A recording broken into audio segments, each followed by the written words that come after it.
इस वीडियो में हम पढ़ रहे हैं क्लास 10 के सिविक्स के चैप्टर नंबर 6 को, जिसका नाम है पॉलिटिकल पार्टीज। और यह है वीडियो नंबर 2 इस चैप्टर का। इसके पहले एक वीडियो किया है मैंने इस चैप्टर के ऊपर, तो अगर आपने उस वीडियो को नहीं देखा तो नीचे डिस्क्रिप्शन में जा सकते हैं, जहां पर प्लेलिस्ट का लिंक है और जिससे आप सारे वीडियोस इस चैप्टर के देख सकते हैं। तो अब हम आगे बढ़ते हैं इस वीडियो में और पढ़ते हैं अपना नेक्स्ट टॉपिक, जो कि है how many parties should be have, यानी कि हमारे देश में कितने पॉलिटिकल पार्टीज की जरूरत है।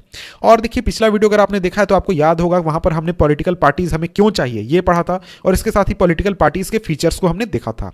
और अब हम देखने वाले हैं कि हमें कितनी पॉलिटिकल पार्टीज चाहिए हमारे देश में या फिर किसी भी डेमोक्रेसी में। तो यहां पर कहा गया है कि देखिए, जो डेमोक्रेसी है उसमें किसी भी लोग के पास, किसी भी व्यक्ति के पास ये आजादी है कि वो चुनाव लड़ सकता है और लोगों को, सरकार को चुन सकता है। और इसके साथ ही यहां पर यानी कि डेमोक्रेसी में जो ग्रुप ऑफ सिटीजन है, यानी लोगों का एक समूह है, उसको पॉलिटिकल पार्टी निर्माण करने की आजादी प्राप्त है। यानी कि आप अगर अपने दोस्तों के साथ 10 लोगों के साथ मिलकर जाकर पॉलिटिकल पार्टी बनाना चाहते हैं तो आप जाकर बना सकते हैं। तो इस तरीके से अगर हम बात करें तो हर देश में जो कि डेमोक्रेसी पर आधारित है, जहां पर डेमोक्रेटिक सिस्टम है, वहां पर बहुत सारे पॉलिटिकल पार्टीज होने चाहिए। और अगर हम इंडिया की बात करें तो इंडिया में 750 से भी ज्यादा, यानी 750 पार्टीज से भी ज्यादा इलेक्शन कमीशन ऑफ इंडिया के पास रजिस्टर्ड है। और लेकिन यहां पर एक बात आपको ध्यान रखनी चाहिए कि जब भी चुनाव होता है किसी भी इलाके में, चाहे वो देश का चुनाव हो, लोकसभा का, या फिर आपको स्टेट लेवल का चुनाव हो, तो वहां पर ऐसा नहीं है कि सभी पार्टीज वहां पर सरकार बना सकती हैं या फिर चुनाव को जीत सकती हैं। वहां पर एक दो या फिर 4 पार्टीज ऐसे होते हैं जो कि चुनाव में आपको कड़ी टक्कर देते हैं या फिर वो चुनाव जीत सकते हैं।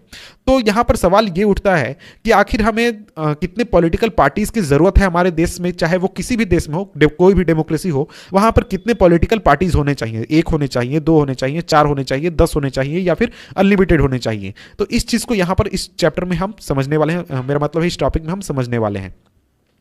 तो देखिए, कुछ कंट्रीज ऐसे होते हैं जहां पर सिर्फ एक पार्टी को सरकार चलाने और सरकार को कंट्रोल करने का पावर प्राप्त होता है। और ये जो आपके कंट्रीज है जहां पर ये जो सिस्टम होता है, इसको हम वन पार्टी सिस्टम कहते हैं। और वन पार्टी सिस्टम का सबसे अच्छा एग्जांपल हमारा पड़ोसी जो चीन है वो है। वहां पर यानी चीन में हमने क्लास 9th में इसके बारे में पढ़ा है कि देखिए, चीन में जो कम्युनिस्ट पार्टी है, सिर्फ उसके पास ये आज़ादी है, उसको ये अधिकार प्राप्त है कि वो सरकार चला सकती है और सरकार को बना सकती है, चला सकती है, उसके पास पावर है।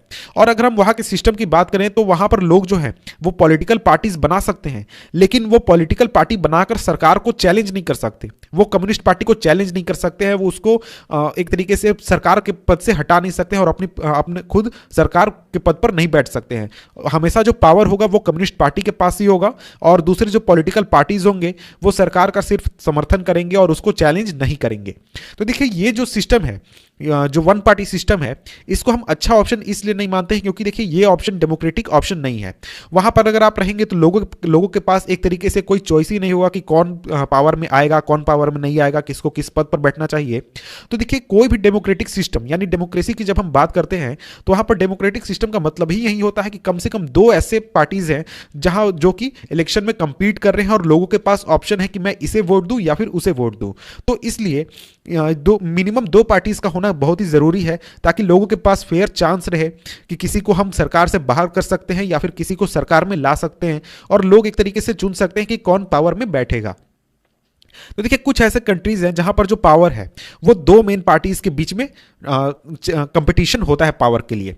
और ऐसा भी हो सकता है कि कुछ दूसरे पार्टीज वहां पर एग्जिस्ट कर सकते हैं, चुनाव लड़ भी सकते हैं, और लेकिन वहां पर कुछ सीटें जीते, जो हमारा नेशनल लेजिस्लेचर है या फिर स्टेट किसी भी जगहों पर। लेकिन जो 2 मेन पार्टीज हैं उन्हीं के पास सिर्फ सीरियस चांस होता है मेजोरिटी ऑफ सीट जीतने का और सरकार बनाने का। तो ये जो सिस्टम है इसको हम 2 पार्टी सिस्टम कहते हैं। जैसे कि आपका यूएसए का एग्जांपल आप देखें और यूके का एग्जांपल देखें तो वहां पर सिर्फ 2 पार्टीज हैं जो कि चुनाव लड़ती हैं और एक तरीके से उनके बीच में ही कंपटीशन होता है। और ये काफी अच्छा एग्जांपल है 2 पार्टी सिस्टम का। और इसके बाद अगर हम आगे बढ़ते हैं तो हमारा सबसे अच्छा एग्जांपल आ जाता है हमारे इंडिया का, जहां पर है मल्टी पार्टी सिस्टम। तो यहां पर कहा जा रहा है कि देखिए, अगर बहुत सारे पार्टीज जो हैं वो पावर के लिए कंपीट करते हैं और 2 पार्टीज से ज्यादा पार्टीज के पास रीजनेबल चांस है चुनाव जीतने का, यानी चांस है कि वो चुनाव जीत सकते हैं अपने खुद से, यानी अकेले या फिर किसी और के साथ, यानी अलायंस बनाकर या किसी के साथ गठबंधन करके, तो इस सिस्टम को हम मल्टी पार्टी सिस्टम कहते हैं, जो कि हमारे इंडिया में है। और अगर हम इंडिया की बात करें तो यहां पर हम देखते हैं कि हमें मल्टी पार्टी सिस्टम बड़ी आसानी से देखने को मिल जाता है, क्योंकि देखिए जो कई बार आप देखते हो उनकी सरकार जो है वो गठबंधन से बनती है और दो पार्टीज कई बार चुनाव साथ में लड़ते हैं, और कई बार हम देखते हैं कि दो से ज़्यादा पार्टीज हैं जिनके पावर में आने के चांसेस होते हैं। तो इस तरीके से हम समझ सकते हैं कि जो हमारा वन पार्टी सिस्टम क्या है, टू पार्टी सिस्टम क्या है और मल्टी पार्टी सिस्टम क्या है। तो कई बार जैसे कि यहाँ पर यही कहा गया कि several parties in the multi party system join hand for the purpose of contesting election and winning power, it is called a alliance और अ फ्रंट। तो एग्जाम्पल यहाँ पर जैसे दिया गया है, इंडिया में अगर हम बात करें तो 2004 के इलेक्शन में तीन इस तरीके से मेजर अलायंसेस थे। पहला था आपका नेशनल डेमोक्रेटिक अलायंस एनडीए, दूसरा था यूनाइटेड प्रोग्रेसिव अलायंस यूपीए और तीसरा था लेफ्ट फ्रंट। तो देखिए जो मल्टी पार्टी सिस्टम है वो कई बार आपको दिखता है कि ये बहुत ही खराब सिस्टम है और इसमें आपको कई बार पॉलिटिकल इनस्टेबिलिटी भी देखने को मिलती है। लेकिन इसके साथ ही अगर हम बात करें तो मल्टी पार्टी सिस्टम का फायदा ये है कि ये जो सिस्टम है लोगों के अलग अलग इंटरेस्ट को एक तरीके से सामने लाता है या फिर दिखाता है, और लोगों के पास सही में बहुत सारे ऑप्शंस होते हैं कि वो किसको जाकर वोट दें और किसको जाकर पावर से जाकर बाहर करें। तो इस तरीके से पॉलिटिकल जो आपका ये मल्टी पार्टी सिस्टम है इसके कुछ बेनिफिट्स भी हैं और कुछ इसके लॉस भी हैं। तो यहां पर आगे आपसे सवाल पूछा गया है which of this is better, यानी इनमें से कौन सा अच्छा ऑप्शन है। तो देखिए इस क्वेश्चन का सबसे अच्छा आंसर ये होगा कि ये क्वेश्चन ही गलत है और इस क्वेश्चन को पूछा ही नहीं जाना चाहिए। उसका रीजन ये है कि देखिए जो पार्टी सिस्टम है वो ऐसा नहीं है कि कोई भी कंट्री चूज कर सकती है। ऐसा नहीं है कि आज इंडिया जो है वो मल्टी पार्टी सिस्टम से जाकर चेंज होकर टू पार्टी सिस्टम या फिर वन पार्टी सिस्टम हो जाए, ऐसा नहीं हो सकता है। और ये जो पूरा सिस्टम है पार्टी सिस्टम की, किसी देश में वन पार्टी सिस्टम है, किसी देश में टू पार्टी सिस्टम है और किसी देश में मल्टी पार्टी सिस्टम है, ये काफी लंबे समय के प्रोसेस के बाद चेंज एक तरीके से इवॉल्व होता है और जिस रूप में उस रूप में आता है। और ये जो चीज है कि किस तरीके का हमारे देश में पॉलिटिकल पार्टी सिस्टम होगा, वन पार्टी सिस्टम होगा, ये टू पार्टी सिस्टम होगा या फिर मल्टी पार्टी सिस्टम होगा, ये चीज आपको एक तरीके से जो कंट्री है उसके सोशल और रीजनल डिवीजन या फिर सोसाइटी के स्ट्रक्चर या फिर कंट्री का इतिहास कैसा रहा है, वहां का जो पुराना पॉलिटिक्स है वो कैसा रहा है और जो इलेक्शन है उसका सिस्टम कैसा रहा है। और ये जो चीज़ है इसको आप बहुत ही आसानी से और बहुत ही जल्दी आप चेंज नहीं कर सकते हैं। और हर एक देश जो है वो एक ऐसा पार्टी सिस्टम डेवलप करता है जो कि उस देश के सिचुएशन के लिए सबसे अच्छा है।